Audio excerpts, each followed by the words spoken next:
Welcome to Study the Solopreneur, a series where we learn about the rewards and challenges of those who've built a successful career for themselves while paving the way for others like you to do the same. I am your host, Dana Gore, and I'm glad to have you with us. So let's get started.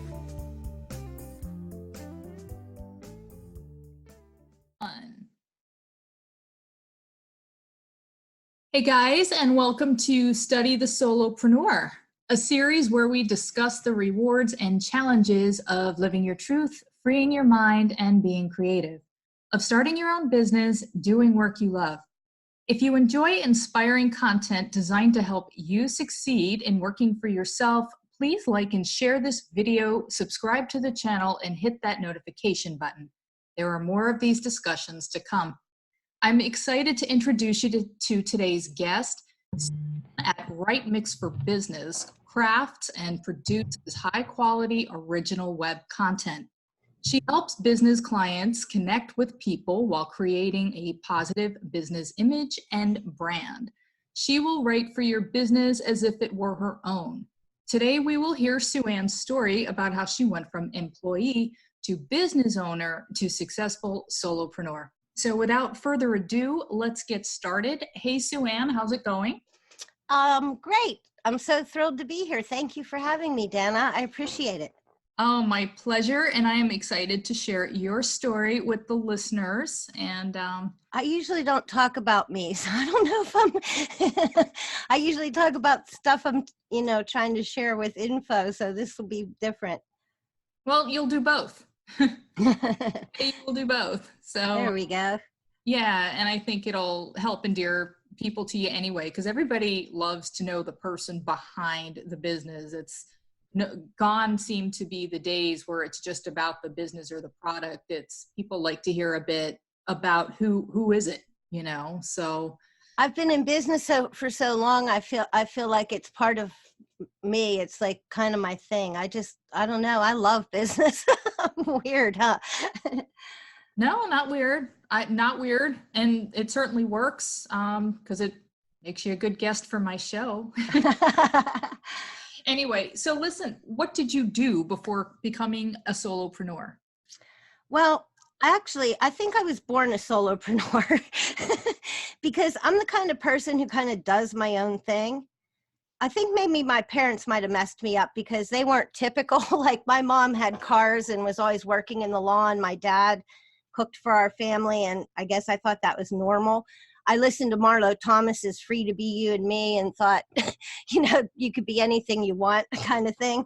When I was little, I did like opposite of what like the group, my girlfriends were doing girl things, and I was a hockey referee teaching little kids how to skate and play hockey, little boys, because then girls weren't in it. In fact, I was like the only referee in USA. I was actually trained by NHL referees. In other words, I was actually accredited, but so that was very unusual. So I think I've kind of been a solopreneur all my life.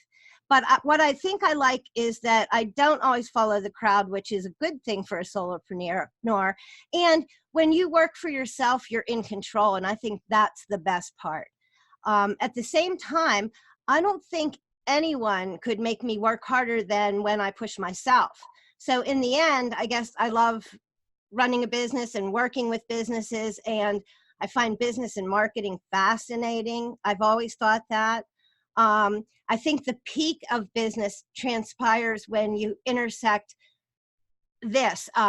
People get mixed up. They think that you're supposed to love a company or love the company, but the company, it goes two ways is what I think. It's the intersection of when you value your customers and they value you right back. And so I think that's where the magic of truly good business emerges, and that's kind of what turns me on. But before starting my own business, I worked in a bunch of departments in a bank.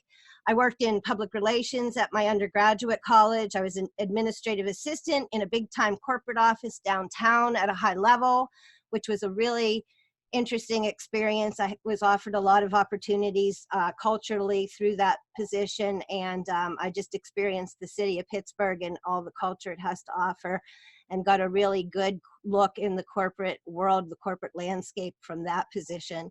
And then finally, the position I had just before accidentally starting a real business was as an advertising executive in a small but mighty ad agency, which all of those were really fun. And of course, like everybody going through college and through their young life, I had second and third jobs at like pizza shops and restaurants or bars, banquet halls, and all that kind of stuff along the way. And like I mentioned, in my teens, I was a ice hockey referee for the boys. I taught figure skating and ice skating for little kids. I was a girls softball umpire and a hostess. So that's me. There you go, in a nutshell. So what inspired you to make the change from having the jobs to what you're doing now? Well, as I mentioned, my first business started by accident. So here's a cool marketing tale that I was going to include for you in the post. I'll give you a link, and it'll tell you a little bit about when I was starting out, so you get the idea of things. But for my writing career, which is what I'm now into as a business, I started in my mind in like second grade, but then tumbling into it for real, and especially this late in the game, is a little bit kind of insane, but it's so much fun, and it's learning, and it's frustration, and it's possibility. But mostly I got into this writing thing because my feet needed a rest, because the career that I had going on for 30 years was highly physical and highly on your feet. So I had to get off my feet and into my brain a little more. So what attracts me most to both these careers, I think creativity is like air to me. Okay. Creativity is like air to you. I get that. And I know other people who feel that way too. That's interesting. I've never heard it phrased that way before, but I like it. I got to thinking about it, and everything I was able to imagine and design, its creativity is behind, and in writing, same. Okay. I think we'll make a tweetable line in your post. Ooh, we like those. So what do you love most about what you're doing? Well, for about the last 30 years, I've had the pleasure of working with tons of businesses and corporations, organizations, and people, and as a professional catering, production, and event design company, which was, like I said, great fun. A great opportunity to design things to come to life out of my imagination, the wizard behind the curtain. I loved it. But it is much harder work, I think, than most people realize. And then as I went along, staying small was the challenge over the years.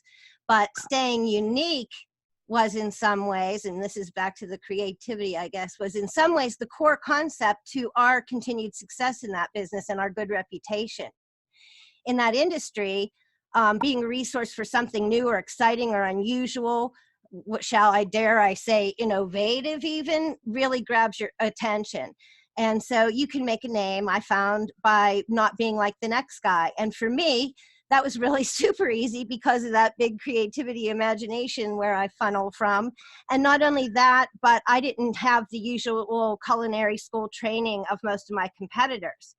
So, that, I guess, made me a differentiator by accident. But walking away from a successful, fun business like that has been truly bittersweet. It's kind of been hard, to tell you the truth.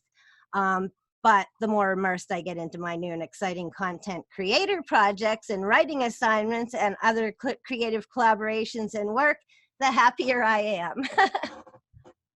Makes sense. Once again, happy again. Yeah. For a while, I was like, who am I? What am I doing? Where do I belong? Okay. All right. So I know that you're well connected with many other successful solopreneurs, especially in the blogging community. How did you build these relationships? Let's see. Oh, I'm sorry. I lost track of what question we were on. I'm sorry. So how I built them, to be honest with you, is slowly, over time, and I guess you'd say through conversation. But I think I'm very lucky because I happened in and landed accidentally among the best of the best. The first person who helped me was Catherine Aragon, and at the time she was Neil Patel's editor at the Crazy Egg blog, which a lot of people I think probably are familiar with. And from her, I met Sharon Hurley Hall, who I do a mentoring program. I'm one of the mentors in her mentorship, the Biz of Writing program. And through her, I met Barry Feldman, who told me to read Ann Handley's book, Everybody Writes, which I recommend. I've been hawking her book for years. I always say I've been hawking it for years. But, and Ann, when I wrote a review of the book, showed up on my blog, and that like exploded my life. Like Ann Handley from Marketing Profs and New York Times bestseller, wrote on my blog about my review of her book. And I kind of have stayed in touch, like drive people like poor Ann crazy since then. Not really though. I mean, I hope I don't, but I've stayed in touch because I talk about these guys. I share their stuff. And then one thing leads to another. I mean, besides Sharon and Barry, and then Barry led to Ann, and then Henneke, I got hooked up with early on because I wrote about these people. Mark Schaefer, I talked about them, wrote about them, shared their stuff. And I think here's what it comes down to. A lot of people ask me, how did you, get in touch with, or how did you end up getting in touch with such like top level contacts? Right off the bat, kind of. And I say it's because I'm too old to start anywhere else but at the top level context, which is true because I have, spent decades as being a business owner at this point. But what's more true, I think, is that truly I'm an enthusiastic person. I love their stuff. I wasn't afraid to write about it. I wasn't afraid to talk about it. I shared it, and I still do. I mean, I tell Ann every once in a while, safe travels. It's just little stuff like that you keep a connection. She turned me on to Michael Brenner, who I just got this really cool t-shirt about his new book coming out. It's Mean People Suck, which I can get behind that.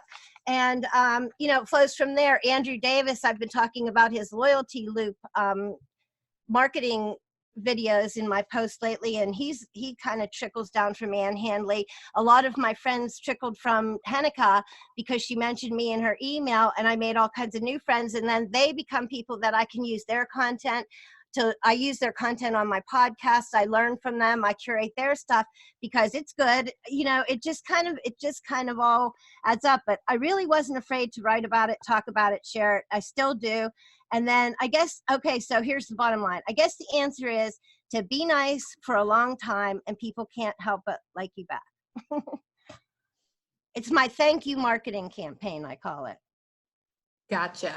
Well, it sounds natural and organic, and that's the way to go about it. So that's truly the case. I mean, yeah. My husband was teasing me because he's like, why people know you and talk to you and know who you are, you talk to them a little bit. I mean, he kind of put it down to a nutshell. Yeah, I have a little conversation around, whatever. I mean, I'm very business oriented. I'm probably too business oriented for most people because, that's my thing. I just love it. So I guess that makes it easy for me to reach out and talk around business. So you make a connection. Okay. So, how has guest posting positively impacted your business? Well, okay, so guest posting for me was the turning point for the writing thing to getting any kind of notice on my blog, because that sends people who are curious about the writer, and you usually have a link or whatever. So guest posting, if you're trying to be a writer, a freelance writer, even a freelance whatever, because you can talk about whatever your subject is as a guest post, but that's how it for me was a turning point, really. And then beyond that, guest posting does this for you, and I kind of made a list here because I think this is so important. It reaches other audiences, it brings new traffic to your site, it targets an interested group via the subject matter. In other words, you typically write for the things that you're into, your industry, your subject matter, your expertise. So, you know, when you're getting people from these other audiences and this new traffic from these sites where you do your guests, you then have a little bit of a targeted interested group instead of just an audience at large. So that's an extra bonus. And it also increases your visibility. That's a real big one. It definitely increases your visibility, and it enhances your credibility and your authority. Also, it gives you experience. So you have experience with different editors who want it different ways. Some people, I edit my butt off. Other people are like, thank you, perfect. Also, you have an opportunity to jump on other people's admin panels, which, look, don't ever say no. That's my secret. You want to get on the back of my panel and do yes, whether I knew what I was doing or not, that's the answer. And then you learn more again about WordPress environments and different people outside of your own. But the problem, I think, is how you go about it and how much of it you can manage. So, for example, to do well with the post, you need to take time to understand that website. Like, what are they about, and what do they speak to their audience about? And, you know, how can you be relatable in their audience in a specific way? So that takes a little time and effort on your part to really know, you know, if you're going to be a contributor, you want to be valuable to that group, I guess. And so then you have to weigh where you want to post depending on how aligned, you know, other places are with your topics or your industry or whatever. And then some of the places I post and some where I don't post, I have usually very specific reasons for why. But also, as you gain business and projects, you have to be more selective. But I personally never leave my decision based on something insignificant that maybe someone else thinks is the most significant, like on size of audience. That's not what attracts me to be a guest for you, or your DA, domain authority, if you don't know what that is. But I don't look at those things to weigh whether I want to write for you or guest for you in some way. That's not what my thing. But these are some of the things, you know, going in that you should be thinking about if you want to use guest posting as a great, again, organic way to bring people to notice you and get to your site. Yes, it's been a little while since I've done it, but all of the cool people that I have met so far in the blogging community has been through guest posting. That's how I met, well, again, so many people. SueAnn Nuccio, who was my guest in June, I met her because I guest posted on somebody else's blog and she read through the comments, and it was a whole commenting thing, and it's like years. She's really neat. Later. I've seen her around, but I haven't seen her lately. I'll have to look her up again. She's real neat. She's kind of got some style. Yeah, she's got a class and an elegance to her, just to her. And it's 6-7 years later, you know, and we're still talking, and she was just a guest on my show, and that happened through guest posting. Actually my guest in April, author Brent Jones, I met him he guest posted on Adrienne Smith's blog back when that was up. I had guest posted on her blog and met people through that. And, you know, years later. My friend Brent, I like him. Yes, years later, he's a guest on the show. And so I wholeheartedly agree with you about the guest posting. Well, Dana, you inspired me, because when I saw that you interviewed my friend Ryan and my friend Lisa, who I've had Lisa on my show, I got the courage up to invite Ryan, and I just had him on my podcast because of you, because I thought, Dana asked him and he went on her podcast. Why? I think I will. So thank you for that. Yeah, and I even went crazy. I fell off my rocker, is how I said it in my post. And I actually did a video interview. I'm not too proud of myself, but I am proud of myself for getting out there and trying it. But he's super cool. I think you know him too. Another one that's fun to that's a funny thing. Like, we know a lot of those people you mentioned, I also know, and that's how it works. One leads to the next, and you make friends through friends, I think. Yeah, exactly. So, well, So this is something, SueAnn. I'm gotta make sure I call you SueAnn because I know that I know that that is like your full name. SueAnn. This is something new aspiring writers want to know. How did you find clients at first? First, let me say, if you call me Sue out in the crowd, I won't even look because everybody calls me SueAnn. That's why it's like that. You know what I mean? That's just how I've always been, or who I've always been. I think the hyphen throws people like that. That's actually one name. But No, anyway, it's good to know. I just like I needed to ask you that, just like I have to tell people in advance to pronounce my name Dana. right, which I love, by the way. Oh, It's thanks. another unique thing. I'll tell Anything my that's mom. unique, I love. I'll tell my mom. Well, how I did it and how I would tell others to go about it, or how you do it, may be quite different. That's one thing. The challenge for me is I did it completely from scratch, like anonymously and kind of like in secret, because you see, I was relying on my physical business for my livelihood, and so I didn't want to risk any of my clients thinking, that I'm not 100% still on top of that company and taking care of their needs. So on the other hand, when I came up with the brilliant idea to be a writer, even though in the back of my head it was there forever, I quickly realized that the web, I thought, offered the biggest opportunities for writing work right now. And I like the idea, because I always have, working for myself, working on my own schedule. And so I was thinking, after this long, I don't know if I could like change and go to work for someone. So that was another consideration for me. But not only that, starting out in anonymity, as I did, was kind of easy on the World Wide Web for me, because I didn't even have a website for my other business, or I didn't do any social, because I was a busy little company. So I never like got into that yet. So my first practice for being a web writer was my first project doing any project online. I created and wrote out and designed and wrote out a complete website for that event business. And it gave me something to put in my online portfolio.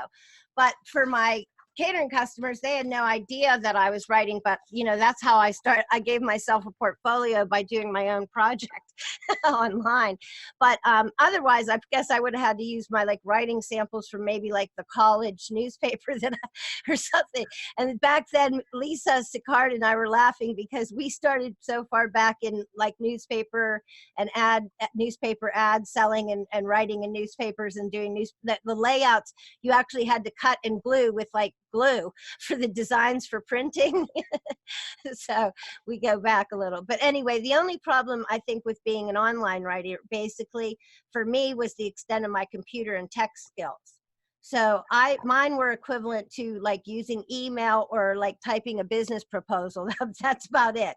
So I'm kind of a tech miracle so far in going out with my writing and blogging and all my online content creation. I'm sort of a tech skill, a tech miracle. But I love doing this stuff every day, and I love that I do stuff every day that's over my head. It makes my head spin, but it still makes me happy. So if you're hesitating, my advice is jump in and learn as you go and surprise yourself too. It's kind of delightful to surprise your own self, right?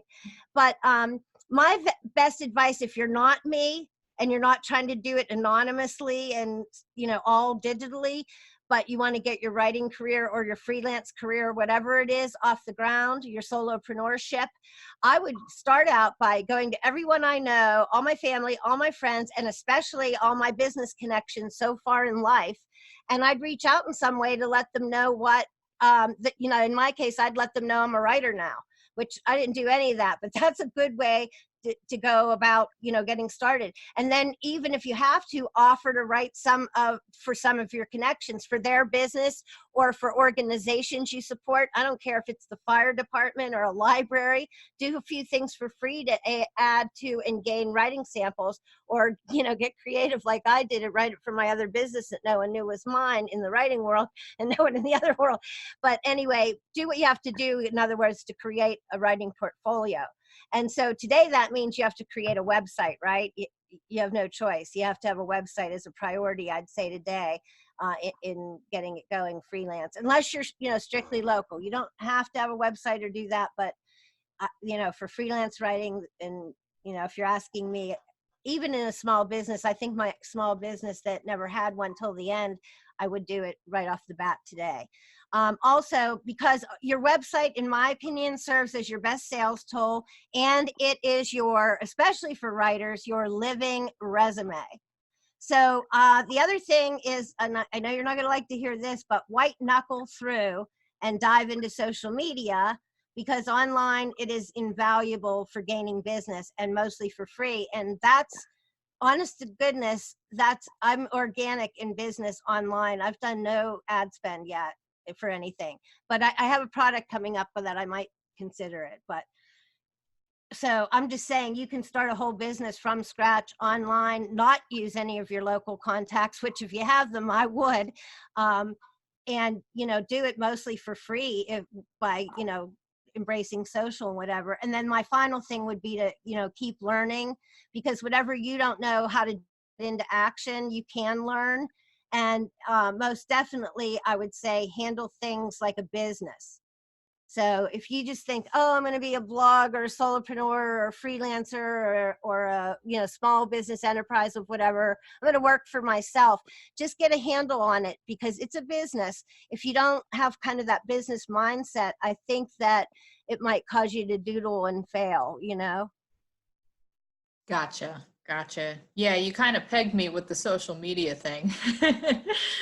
It's true too. I am such an introvert. I don't enjoy spending a lot of time on social media, but I know it's necessary. So I know it's necessary. I got in it dragged, kicking and screaming. I was told by mentors, you have no choice if you're going to be a writer, do it. And I have to tell you, like, Twitter is one of the joys of my life. I actually get all kinds of business off of Twitter. Ryan actually just featured me in an article saying, follow Lisa and Lisa Sicard again and SueAnn on Twitter, because they do it right, which is like really cool. Someone else thinks so, but I'm just going to say, I like it. It's short, quick. That's how I met Lisa and became a contributor on her Inspire to Thrive site, for example, and so on. But I hate it. I don't want to do it. I'm still not sure. I'm not going all the way on everything, but it's necessary if you want to grow organically. Yeah, it's true. It's true. So what projects are you working on now? Oh my gosh. So, of course, client work. I love client work, and the Right Mix for Business blog, and that's WRITE. That might have been a faux pas of not thinking through with my wording on my web name, getting started with the business in writing, because it's not as clear. Little lesson while I'm telling you about mine. And I also work on the Mizzy Biz, which is Mix, Sizzle, and Shake Your Business podcast, which we talk everything business and content. And then the latest thing I'm working on, which you're going to die when you hear this, because this is the first time I'm telling anyone, and I'm about to die sitting in the chair, just getting ready to say it. Are you ready for this, Dana? Are you ready? I am going to be I am starting, in fact, right now, we're in the beginning stages. I am co-creating an online course with the mega awesome Ryan Bidoff from Blogging from Paradise. Very cool. We are doing a course called How to Bling Your Blog and Feed That Hog for beginner bloggers and on. Is that crazy? I can't believe when he said we should co-create a new course. Of course I said, what did I say? Yes. Awesome. Well, I will put that in the blog post, or you can mention it however you want, and I still can't, I'm still pinching myself that we're that early and just starting. We're like in the early stages of making the framework and whatever, but I'm still pinching myself. I told you, since I got into this, because I find the gamification and online learning, and I just find that fascinating, the whole thing. And I've taken so many things online. I've worked on, like I say, I'm an admin and work with Sharon's course. I've taken a bunch of Heneka's courses, or a couple. And, I find online learning fascinating. It's something I've been wanting to try and wanting to do. But imagine me jumping in with a partner named Ryan. Oh my gosh, I can't believe it. Yeah, I am working on my third course now, and it's something I never thought I'd be able to do. It's challenging, but very, very rewarding. I think you guys are going to have a blast with it. And Good. I can call on you for advice along the way. What do we do now? Help. I'm still learning.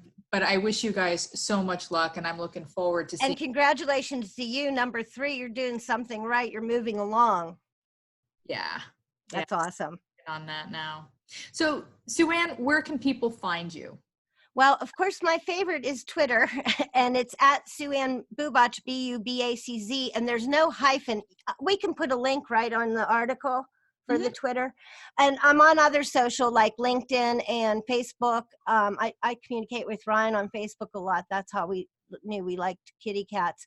And I'm also on, what am I on? Pinterest. That's the fourth one. LinkedIn, Twitter, Pinterest, and Facebook, but Twitter's my fave if you're asking. And also, please visit my blog, rightmixforbusiness.com. That's my exciting place. Mizzy Biz, Mix Sizzle, and Shake Your Business is on Apple and Anchor and Breaker and Spotify and every which where. And I just started a brand new site. It's barely been launched.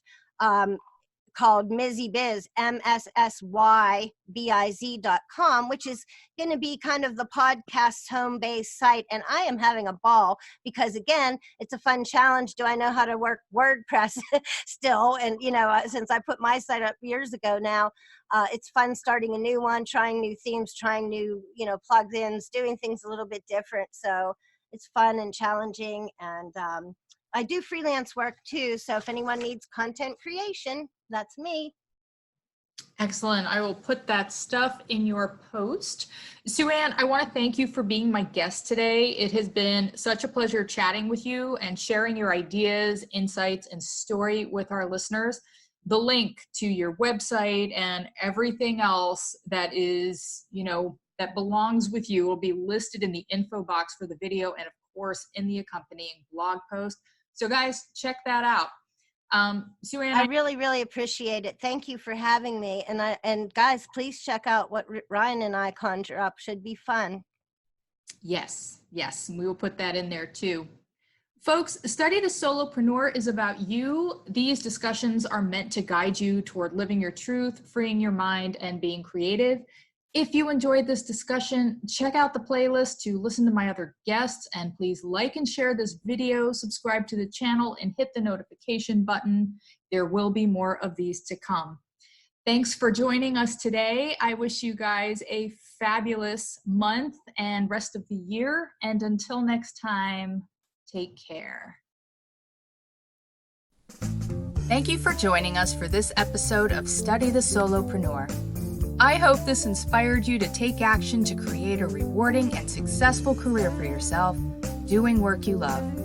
I am your host, Dana Gore, and if you enjoyed this conversation, I invite you to visit my website at IamMyImagination.com. Live your truth, free your mind, be creative. Until next time, take care.